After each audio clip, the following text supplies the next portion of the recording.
nga zizanyibwa mu kisaawe Kirugogo Indo Stadium. Zino zikomekerezeddwa nga ttiimu ya Lukanga Boxing Club esitukidde mbwa Nantamegwa bw'empaka zino.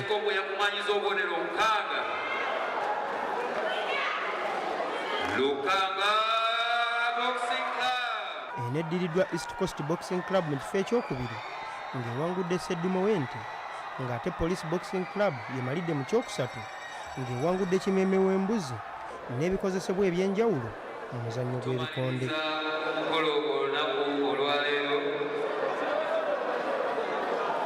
Abadde omugenyi omukulu mu kuggalawo empaka zino, Major General Muhoozi Kainerugaba agamba nti omuzannyo gw'ebikonde gwe gumu ku mizannyo egitunze Uganda obulungi, wano we yeyamidde okuwa buli ttiimu eyeetabye mu mpaka zino ebikozesebwa mu muzannyo guno.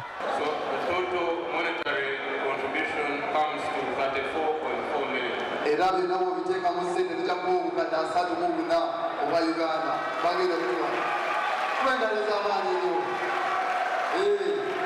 Ono ayongeddeko nti omuzannyo gw'ebikonde gwetaaga ebikozesebwa bingi era wano wakakasirizza nga bwagenda okuyambako okugula ringi empya mu bwangu ddala.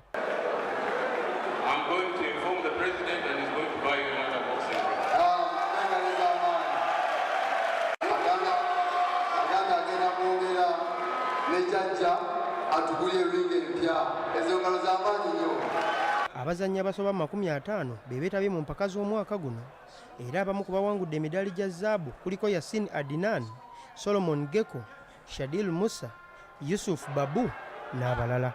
Beka Resabu, BBS Terefayina, Gambuuze.